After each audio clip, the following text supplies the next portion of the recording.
الحمد لله رب العالمين. أشهد أن لا إله إلا الله وحده لا شريك له، وأشهد أن سيدنا ومولانا محمدا عبده ورسوله، صلى الله تبارك وتعالى عليه وعلى آله وأصحابه وذرياته أجمعين. أما بعد، فأعوذ بالله من الشيطان الرجيم. بسم الله الرحمن الرحيم. وسارعوا إلى مغفرة من ربكم وجنة عرضها السماوات والأرض أعدت للمتقين. صدق الله مولانا العلي العظيم. معزز علماء کرام، طلبہ عزیز، بزرگوں اور بھائیوں، ہم سب لوگ اس وقت دینی مذاکرے کے لیے جمع ہوئے ہیں. بہت سی باتیں آدمی کو پہلے سے معلوم ہوتی ہیں، لیکن ذہن سے محو ہو جاتی ہیں، خیال نہیں رہتا، تو ان کی یاد دہانی کی ضرورت پڑتی ہے. محض ایک مرتبہ یا چند مرتبہ پڑھ لینا کافی نہیں ہوتا، بلکہ بار بار پڑھنے کی، سنانے کی، سننے کی ضرورت پڑتی ہے.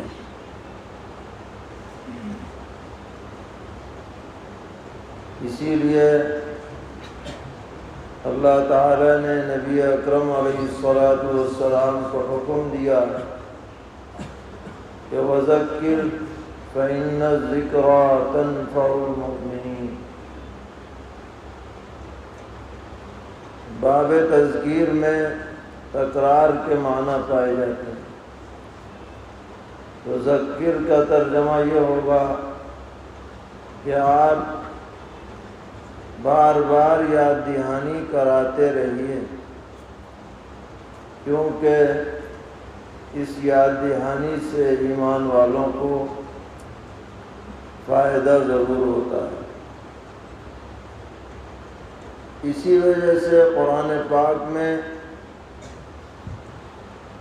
ایک طرح کی باتیں مختلف انداز میں، مختلف صورتوں میں، مختلف پاروں میں دہرائی گئی ہیں، جو علماء کرام اور حفاظ سے مخفی نہیں. اسی طرح احادیث شریفہ میں بھی سرور عالم صلی اللہ تعالی علیہ وسلم نے ایک ہی طرح کی باتیں مختلف مواقع پر ارشاد فرمائیں. یہ نہیں کہ بس ایک مرتبہ کہہ دیا بس بات کافی ہو گئی، بلکہ اس کی یاد دہانی ہوتے رہنی چاہیے. اور آپ قرآن پاک کا مطالعہ کریں گے اور احادیث شریفہ پڑھیں گے تو ایک بنیادی چیز ضرور ہمارے سامنے آئے گی، اور وہ ہر مسلمان کو پیش نظر رکھنی چاہیے کہ اسلام یہ کہتا ہے کہ دنیا کی زندگی عارضی ہے اور آخرت کی زندگی دائمی اور باقی رہنے والی. اور یہاں رہ کر کے ہمیں آخرت کے لیے تیاری کرنی ہے۔ اس وقت ہم امتحان کے دور سے گزر رہے ہیں، گویا امتحان حال میں بیٹھے ہوئے ہیں، اور ہمارا رزلٹ جو ہے وہ میدان حشر میں آؤٹ ہونے والا ہے۔ اگر ہمارا امتحان میں جو ہم نے محنت کی ہے وہ کامیاب ہو جائے گی، اور ہم صحیح انداز میں اللہ تعالیٰ کی طرف سے جو ہمارے اوپر ذمہ داریاں ڈالی گئی ہیں ان کو ہم بجا لائیں گے تو کل ہم سرخ روح ہوں گے۔ اور اگر ہم اس وقت لاپرواہی برتیں گے یا غلط رخ پر چلیں گے، غلط راستہ اختیار کریں گے، تو پھر آخرت میں سوائے رسوائی کے کچھ حاصل نہ ہو۔ اس لیے زندگی کے کسی بھی طبقے سے آدمی وابستہ ہو، اسے سب سے پہلے اپنی آخرت کے بارے میں فکر مند رہنا چاہیے۔ دنیا تو بھائی جیسے بھی گزر ہی جائے گی، اچھی بھی گزرتی ہے اور تکلیف میں بھی گزرتی ہے، اس کا تو کام ہی گزرنے کا ہے، اور گزری ہوئی زندگی خواب بن جاتی ہے، چاہے وہ آرام سے گزری ہو یا تکلیف میں گزری ہو۔ اصل زندگی ہے آخرت کی، وہ کیسے کامیاب ہمیں نصیب ہو اور وہاں کی سرخ روئی ہمیں کیسے حاصل ہو، ہر شخص کو اس بارے میں تیاری کرنی چاہیے، فکر مند ہونا چاہیے، ایک دوسرے سے آگے بڑھنے کی کوشش کرنی چاہیے۔ وَلِمِثْلِ هَذَا فَلْيَتَنَافَسِ الْمُتَنَافِسُونَ، تنافس اس میں ہونا چاہیے۔ تنافس کی چیز یہ نہیں ہے کہ اس نے ایک منزل مکان بنایا تو میں 2 منزل بنا لوں، اس نے ایک فیکٹری لگائی تو میں 2 لگا لوں، اس کی ایک دکان ہے تو میں 2 بنا لوں، اس کے پاس یہ چیز ہے تو میں اور لے آؤں۔ یہ تنافس کی چیز نہیں ہے۔ تنافس تو اس میں ہونا چاہیے کہ وہ نیکی کر رہا ہے تو میں اس سے آگے بڑھ کر کے نیکی کروں۔ سرور عالم صلی اللہ تعالی علیہ وسلم نے فرمایا ایک حدیث میں کہ دین کے بارے میں اپنے سے اوپر والوں پہ نظر دو، ان جیسی زندگی گزارنے کی کوشش کرو، اور دنیا کے معاملے میں اپنے سے نیچے والے کو دیکھو۔ تو اگر یہ طریقہ ہوگا تو شکر کا بھی جذبہ پیدا ہوگا اور اطاعت کا جذبہ بھی پیدا ہوگا،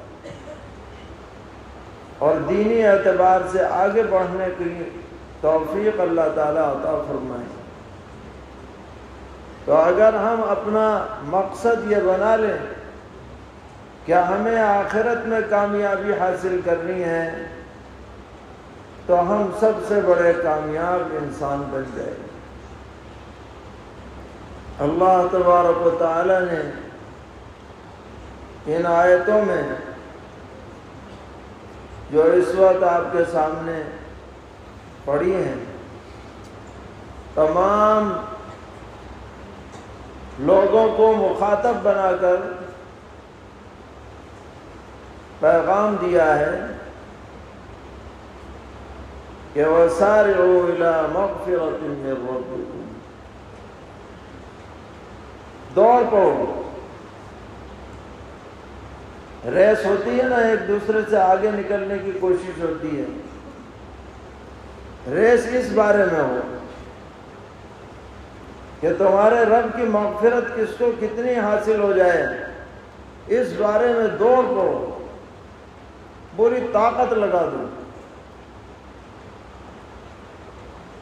تمہارا رب تم سے راضی ہو جائے، تمہارا خالق و مالک اپنی رضا سے تمہیں نواز دے، تمہارا رب تمہارے گناہوں کو معاف کر دے، یہ سعادت تمہیں نصیب ہو جائے، اس کو اپنا ٹارگٹ بناؤ اور اس جانب چل پاؤ۔ وَسَارِعُوا إِلَىٰ مَغْفِرَةٍ مِّن رَّبِّكُمْ۔ اور جب مغفرت ملے گی تو اس کا نتیجہ کیا نکلے گا؟ وَجَنَّةٍ عَرْضُهَا السَّمَاوَاتُ وَالْأَرْضُ۔ اس جنت کی طرف دوڑ لگا لو جس کی چوڑائی آسمانوں اور زمین کے برابر ہے۔ چوڑائی اتنی ہے تو لمبائی کتنی ہوگی؟ یعنی ساتوں آسمان بچھا دیے جائیں اور ساتوں زمینیں بچھا دی جائیں تو جنت کی صرف چوڑائی ہوگی، اور لمبائی کتنی ہے یہ بھی اللہ تعالیٰ ہی کو معلوم ہے۔ اور علماء لکھتے ہیں کہ یہ جو تشبیہ دی گئی کہ اس کی چوڑائی آسمانوں اور زمین کے برابر ہے، یہ بھی ہمارے حساب سے یہ تشبیہ دی گئی، کیونکہ ہمیں تو اور چیز نظر ہی نہیں آ رہی، آسمان زمین، ہم اس سے زیادہ کا تصور ہی نہیں کر سکتے، ورنہ تو حقیقت یہ ہے کہ جنت اتنی عظیم الشان ہے، وسعت والی ہے کہ ہماری عقلیں وہاں تک رسائی حاصل نہیں کر سکتی، اتنی عظیم الشان۔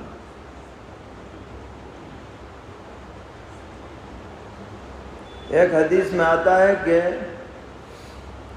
جنت کے جو 2 دروازے ہیں، ان دروازوں کی جو جھیری ہے بند ہونے کی،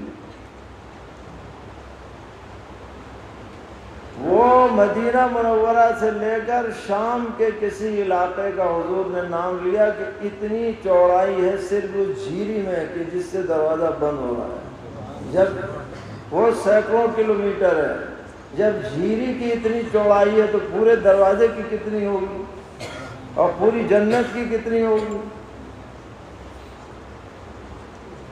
اور ایک حدیث میں ہے، صحیح حدیث ہے مسلم شریف میں، کہ ایک آدمی جہنم میں ہوگا اور بڑے عذاب میں ہوگا، وہ پکارے گا اللہ تعالیٰ کو کہ الہ العالمین، جل گیا، بھن گیا اور بالکل رہنا مصیبت ہو رہا ہے، بس آپ مجھے باہر کر دو۔ اللہ تعالیٰ فرمائیں گے کہ ابھی تو بہت چیخ رہا ہے، باہر کر دوں گا پھر کچھ کہے گا کہ جی پھر کچھ نہیں کہوں گا، بس باہر کر دو۔ جب بہت چیخ پکار مچائے گا تو اللہ تعالیٰ فرشتوں سے کہہ دیں گے نکال دو اسے، باہر کر دو، باہر ہو جائے، مگر چہرہ ہوگا جہنم کی طرف، تو اس کی لو آ رہی ہوگی، تو کچھ دیر تو چپ رہے گا کہ وعدہ کر چکا اور کچھ نہیں مانگوں گا، شرم آئے گی مانگتے ہوئے، مگر لو اتنی لگے گی کہ پھر کہنے لگے گا الہ العالمین چہرہ تو بدلوا دیجیے ادھر کو، بہت لو لگ رہی۔ اللہ تعالیٰ فرمائیں گے وَيْحَكَ مَا أَغْدَرَكَ، عجیب ہے، ابھی تو اتنے وعدے وعید کیے تو پھر شروع ہو گیا، اور پھر کہتا رہے گا کہ نہیں یہاں پر ہم الراحمین ہیں، بہت بخشنے والے ہیں، آپ اور کر دیجئے اور میں رحم فرما دیجیے، اچھا چلو چہرہ ادھر کرو تو کچھ راحت ملے گی، چہرہ ہٹ جائے گا، تو کچھ دیر کے بعد اسے ایک درخت نظر پڑے گا، ابھی تو بغیر سائے کے بیٹھا ہے،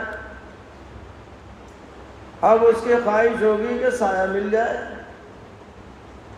تو کچھ دیر تو دیکھتا رہے گا، پھر رہا نہیں جائے گا تو پھر درخواست کرے گا الہ العالمین وہاں تک پہنچا دیجیے۔ اللہ تعالیٰ پھر فرمائیں گے کہ ابھی تو کہہ رہا تھا کچھ نہیں مانگوں گا، پھر آ گیا، پھر روئے دھوئے گا، تو اللہ تعالیٰ پھر اسے فرما دیں گے کہ چلو ایسے ہوتے ہوتے وہ بالکل جنت کے دروازے پہ پہنچ جائے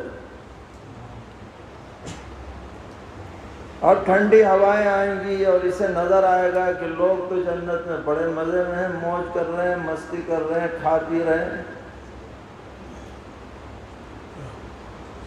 تو اس سے رہا نہیں جائے گا، کہے گا الہ العالمین یہاں آ گیا تو اندر بھی پہنچا دی۔ تو اللہ تعالیٰ فرمائیں گے اچھا جا، جہاں تجھے جگہ ملے وہاں اپنی جگہ پر آ، چل۔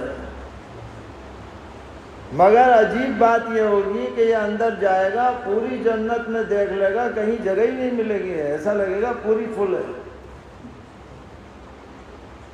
تو ٹہل ٹہلا کے واپس آ جائے گا کہ جی وہاں تو جگہ ہی نہیں، کہاں چٹائی بچھاؤں، موقع ہی نہیں۔ اللہ تعالیٰ پھر فرمائیں گے کہ دیکھ لے کہیں نہ کہیں تو جگہ ہوئی گی، تلاش کر لے، پھر آ جائے۔ کئی مرتبہ جب ہوگا تو اللہ تعالیٰ فرمائیں گے اچھا تمنا مانگ لے، کیا مانگنا ہے۔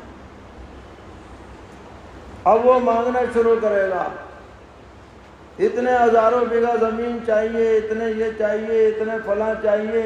جب سب مانگ لے گا اللہ تعالیٰ کہیں گے فلاں چیز تو رہی گئی، وہ تو مانگی نہیں، ارے وہ بھی مانگ لے، چل وہ بھی چیز، ساری چیزیں مانگ لے گا اور اللہ تعالیٰ یاد دلاتے رہیں گے۔ تو پھر فرمائیں گے اللہ تعالیٰ کہ اچھا جو تو نے مانگا ہے وہ بھی دیا، اور دنیا کے رقبے کے برابر 10 گنا تجھے جنت عطا کی جا رہی ہے۔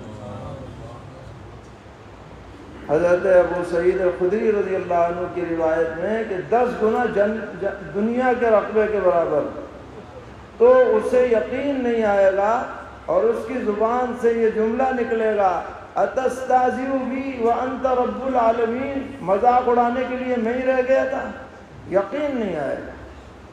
اللہ تعالیٰ فرمائیں گے کوئی مذاق نہیں ہے، میں جس چیز کو دینا چاہوں اس پر قادر ہوں۔ یہ آخری درجے کی جنت میں داخلے والے کی کارگزاری ہے یہ۔ تو جو ہائی فائی جنتی ہیں اور جو مقربین بارگاہ ہیں اور جو اعلیٰ درجے کے جنتی ہیں، ان کی وسعت کا کیا عالم ہوگا۔ یہ ہے جنت جس کی طرف اللہ تعالیٰ فرما رہے ہیں دوڑنا ہے تو اس کی طرف دوڑ پڑو، وَجَنَّةٍ عَرْضُهَا السَّمَاوَاتُ وَالْأَرْضُ۔ اسے مقصود بناؤ، اسے حاصل کرنے کی کوشش کرو۔ اگر اس کی طرف آدمی کی نظر ہو جائے گی تو آدمی دنیا میں ہر قربانی دینے کے لیے تیار ہو جائے گا جب جنت کی طرف نظر ہو جائے گی، کیونکہ اس سے بڑا کوئی مقصود، اس سے بڑا کوئی مطلوب، اس سے بڑی آرام کی جگہ، اس سے بڑی رحمت کی جگہ، اس سے بڑی نعمت کی جگہ، اس سے بڑی عظیم عافیت کی جگہ، اس کا تصور ہی کوئی اور نہیں ہو سکتا ہے سوائے جنت۔ سرور عالم صلی اللہ تعالی علیہ وسلم نے فرمایا جنت میں جو بھی جائے گا جوان بنا کر بھیجا جائے گا، چاہے وہ بوڑھا ہو کر کے دنیا سے گیا ہو، مگر جنت میں جب جائے گا تو 30-33 سال کی عمر کا کڑیل جوان ہوگا، کیونکہ اگر بوڑھے کو بھیج دے جنت میں تو وہ کیا کرے گا سوائے کھانسنے، نہ پیٹ میں ہاتھ نہ منہ میں دانت، کھائے گا کیا۔ ضروری ہے جنت والوں کے لیے کہ کڑیل جوان ہو تاکہ وہاں کی نعمتوں سے پورا فائدہ اٹھایا جائے، اور یہ نہیں کہ جب جائیں جب ہی جوان ہو، ہمیشہ جوان رہیں گے۔ کمال یہ ہے کروڑوں سال بھی گزر جائیں گے مگر ایک ہی پوزیشن پر آدمی رہے گا، جوان ہی رہے گا بس۔ کتنی بڑی بات ہے۔ اور جناب ہمیشہ صحت مند رہے گا، یہ نہیں کہ بھئی بخار آ گیا تو لیٹے میں جنت میں، اندر سے طبیعت خراب ہو گئی، کھایا پیا نہیں جا رہا، درد ہونے لگ گیا، کچھ نہیں، بالکل سیٹ رہے گا، صحت مند۔ اور ایک بہت بڑی بات کیا ہوگی، بہت بڑی بات، جس کی وجہ سے جنت جنت ہے، جو بھی جنت میں جائے گا اس کا دل صاف کر دیا جائے گا۔ وَنَزَعْنَا مَا فِي صُدُورِهِم مِّن غِلٍّ، ان کے دلوں میں جو کھوٹ کپٹ کینہ ہوگا وہ سب صاف کر کے جنت میں بھیجا جائے گا۔ اخواناً علی سرر متقابلین، آمنے سامنے تختوں پر بھائی بندوں کی طرح بیٹھے ہوئے ہوں گے، بات چیت کریں گے، کسی کے دل میں کسی کی طرف سے ادنا بھی کھوٹ نہیں ہوگا۔ کیونکہ اگر جنت میں بھی کھوٹ ہوتا تو یہاں اتنی بڑی اٹھا پٹک ہوتی جس کا تصور نہیں ہو سکتا، کیونکہ نعمتیں زیادہ ہیں تو پھر اوپر والے الگ پارٹی بنا لیتے، نیچے والے الگ بنا لیتے اور مار پیٹ ہو جاتی۔ وہاں کینہ کپٹ نہیں ہے، اس لیے ہر درجے والا خوش ہے، اوپر والا بھی خوش اور نیچے والا بھی خوش، اور سب مزے میں۔ اور ہم یہ کہا کرتے ہیں کہ اگر دنیا میں لوگوں کے دلوں سے کینہ کپٹ نکل جائے تو دنیا بھی جنت کا نمونہ بن جائے۔ جس ادارے کے لوگوں میں آپس میں کینہ کپٹ نہ ہو، خیر خواہی ہو، ہمدردی ہو، وہ ادارہ بھی جنت نظیر بن جائے گا، وہ محلہ بھی جنت نظیر بن جائے گا، وہ خاندان بھی جنت کا نمونہ بن جائے گا۔ کینہ کپٹ ایسی چیز ہے جو سارے معاشرے کو بگاڑ دیتی ہے، زندگی کو خراب کر دیتی ہے، اور یہ نکل جائے تو بس عافیت ہی عافیت ہے۔ تو الغرض مقصود بنانا ہے تو اسے بناؤ، یہ جنت ملے ملے۔ ہر آدمی سوچا کرے مجھے کیسے ملے گی جنت۔ صحابہ کرام رضی اللہ تعالیٰ عنہ پر یہی فکر سوار رہی۔ کتنے آپ حدیث پڑھے ہوئے ہوں گے ماشاءاللہ، سوال کرتے ہیں حضور ایسا عمل بتائیے کہ مجھے جنت میں داخل کرائے، اخبرنی بعمل یدخلنی الجنہ ویباعدنی من النار۔ صحابہ بس یہ فکر سوار ہے سب۔ دنیا تو گزرے گی، گزر جائے گی، یہ ملنی چاہیے۔ آپ نے نام سنا حضرت عمر ابن عبدالعزیز رحمہ اللہ تعالی، بڑے پائے کے خلیفہ ہیں کہ خلفائے راشدین کے ساتھ ان کا نام لیا جاتا ہے، اگرچہ تابعین میں سے ہیں لیکن ان کی خلافت عدل اور انصاف کے اعتبار سے بڑی ممتاز۔ تو وہ پہلے مدینہ کے گورنر تھے، پھر ولی عہد بنے، پھر خلیفہ بنے، اور اس زمانے کی خلافت آج کی طرح حکومت کی طرح نہیں تھی، تو زبردست تھی خلافت، یعنی پوری امت مسلمہ کا ایک ہی خلیفہ ہوتا، پاورفل، جو زبان سے نکل گیا بس کسی کو ہمت نہیں ادھر ادھر کرنے۔ تو جب مدینے کے گورنر تھے تو بہت شان و شوکت سے رہتے تھے، ولی عہد بنے تو اور شان و شوکت بڑھ گئی، اور جب خلیفہ بنے سب اتر گئے۔ ان کے حالات میں لکھا ہے کہ جو ان کے باورچی خانے کے خانسامہ تھے وہ زیادہ دن ٹک نہیں پاتے تھے، کیونکہ کھچڑی اور دلیا یہ کھایا کرتے تھے، کوئی اچھی چیز کی خواہش ہی نہیں۔ تمام شان و شوکت جو اس زمانے میں ہوتی تھی حکمرانوں کی، وہ بجائے بڑھنے کے بالکل سادہ ہو گئی۔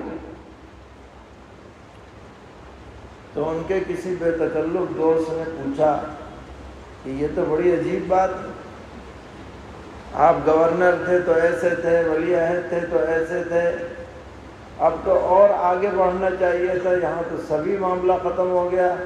تو آپ نے بڑی عجیب بات فرمائی، فرمایا کہ جب میں گورنر تھا تو نظر ولی عہدی پر تھی، ولی عہد بنا تو نظر خلافت پر رہی، اور جب خلیفہ بنا تو نظر جنت پہ چلی گئی۔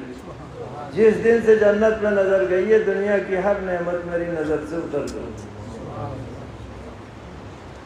جس دن سے جنت میں نظر گئی، دنیا کی ہر نعمت میری نظر سے اتر گئی۔ یعنی اب شوق نہیں رہا، اب شوق ہے تو بس ایک ہے، مجھے جنت ملے، مجھے ہر حالت میں جنت چاہیے۔ یہ شوق دل پہ آ گیا تو دنیا کی ہر نعمت آدمی کی نظر میں ہے جو۔ اس لیے اللہ تعالیٰ فرما رہے ہیں دوڑ لگا دو، بالکل ریس کرو، اپنے رب کی مغفرت ملے اور اپنے رب کی جنت ملے۔ اور جنت بڑی عظیم الشان ہے، یہ مت سوچنا کہ بھئی فلاں چلا گیا اور بھئی لاکھ آدمی چلے گئے تو جگہ کہاں ملے گی۔ ارے بہت بڑی ہے، اللہ کے ہاں اتنی بڑی وسعت ہے کہ ہم تصور نہیں کر سکتے۔ حدیث میں آتا ہے کہ سب جنتی جنت میں چلے جائیں گے تو جنت میں جگہ خالی رہ جائے گی۔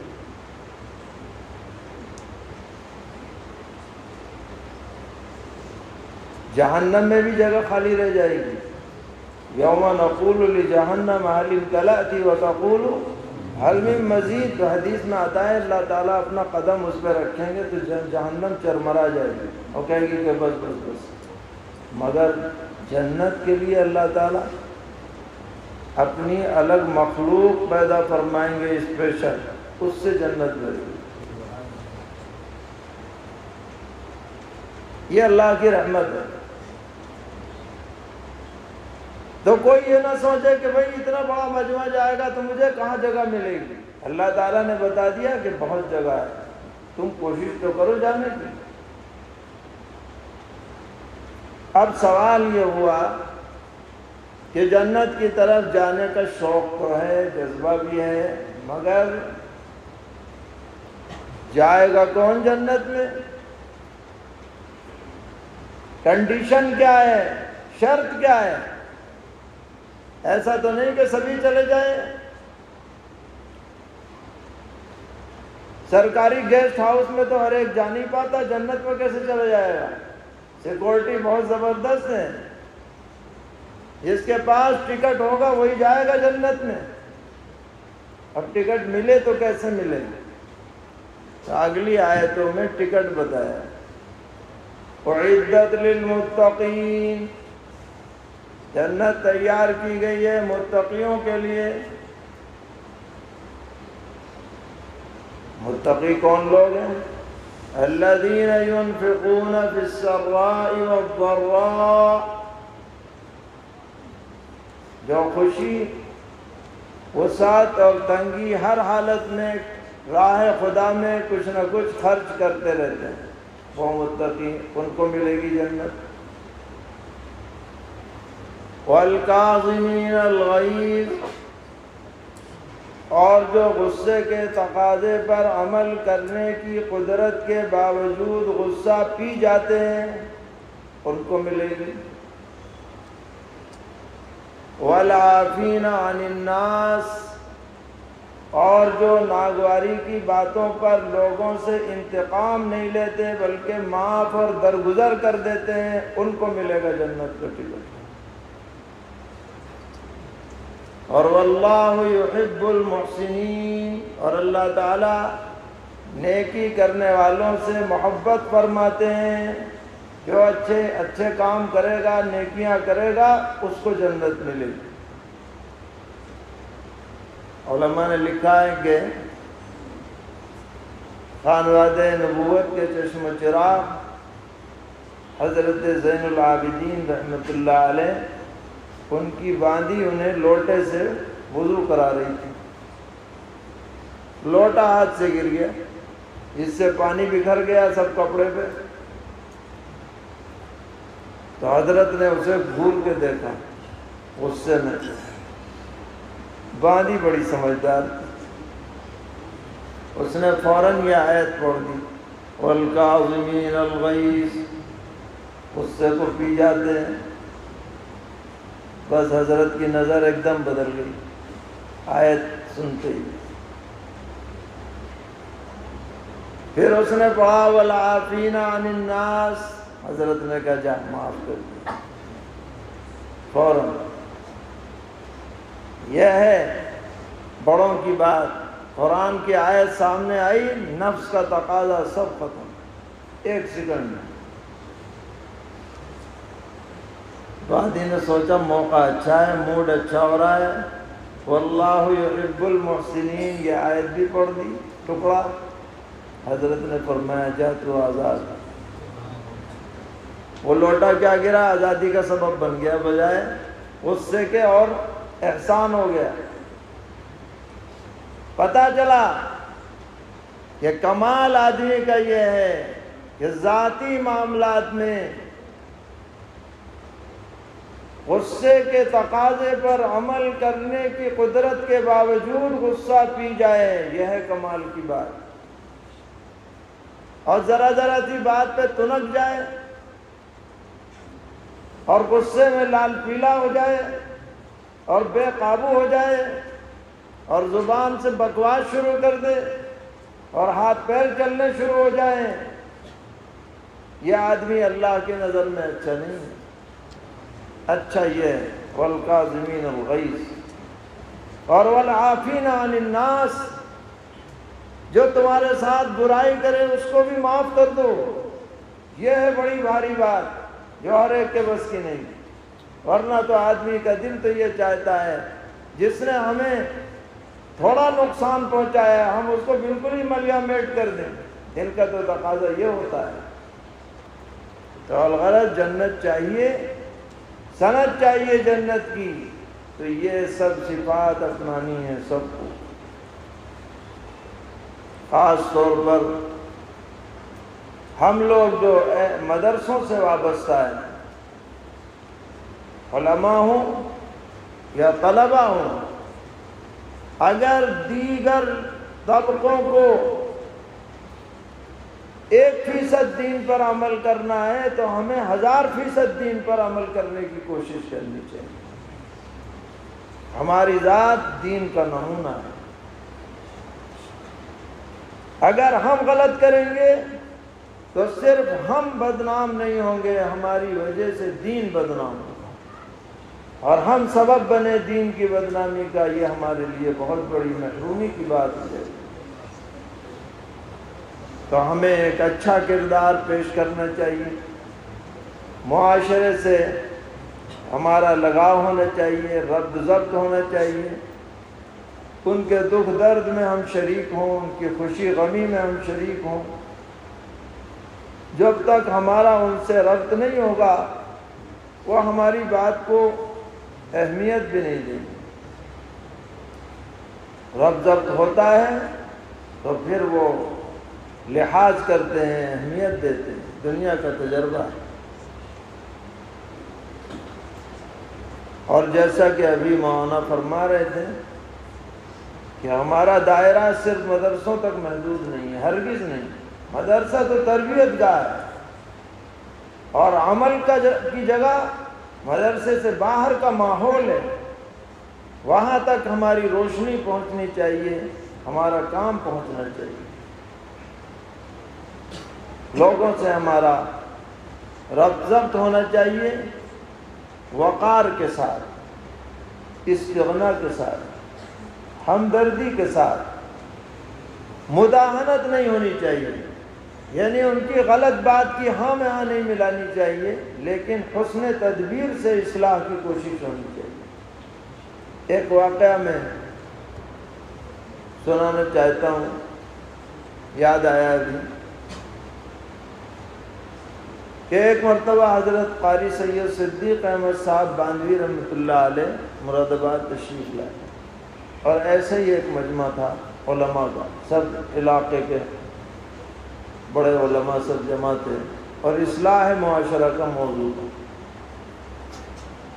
اور تقریریں ہو رہی تھیں، بھئی شادی بیاہ میں یہ ہوتا ہے اور اس کی ایسی ہونی چاہیے فلاں، یہ سب لوگوں نے اپنی اپنی باتیں کہیں۔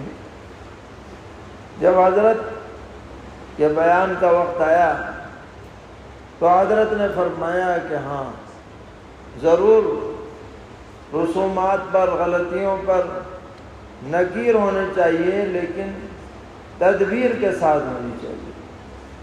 مثال دی حضرت نے کہ اگر آپ کو یہ پتہ چلے کہ فلاں حاجی صاحب کے یہاں شادی ہونے والی ہے اور اس میں ناچ گانا ہوگا، فرض کو باجا بجے گا یا اور کوئی منکر عام پایا جائے گا، ہمیں پہلے سے پتہ چل گیا، تو حضرت نے فرمایا کہ آپ ایسا کریں کہ شادی سے 2-4 دن پہلے کوئی ہدیہ لے کر کے اس کے گھر جائیں اور تنہائی میں اس سے یہ کہیں آپ کا دعوت نامہ ملا، بہت جی چاہ رہا تھا کہ شرکت کریں، آپ کا بیٹا یا آپ کی بیٹی، ہماری بھی بیٹی ہے یا بیٹا ہے، لیکن ہمیں معلوم ہوا ہے کہ آپ کے ہاں ایسا ایسا ہونے والا ہے، اب آپ ہی بتائیے کہ ہم امام یا مدرس ہو کر کے اس میں شرکت کریں، آپ کو کیسا لگے گا؟ ہمیں بھی وہ ہے اور یہ میں ہدیہ لایا۔ اب اگر اس آدمی کے دل میں ذرہ برابر بھی ایمان کی رمق ہوگی، ضرور شرمائے گا یا نہیں شرمائے گا؟ اور بہت ممکن ہے کہ وہ آپ ہی کے ہاتھ پر توبہ کر لے اور کہے جی میں نہیں کر رہا۔ تو الغرض ہمارا رویہ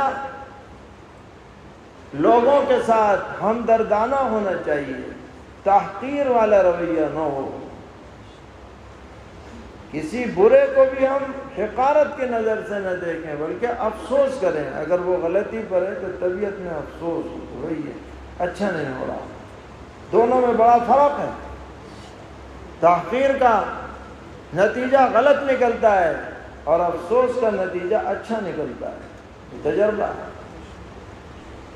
تو اللہ تعالی ہم سب کو صحیح فکر عطا فرمائے اور اپنے دین کی خدمت کے لیے قبول فرمائے، ہماری کوتاہیوں سے صرف نظر فرمائے، اس ادارے میں ہر طرح کی خیر برکت مقدر فرمائے، ہر قسم کے شرور سے محفوظ فرمائے۔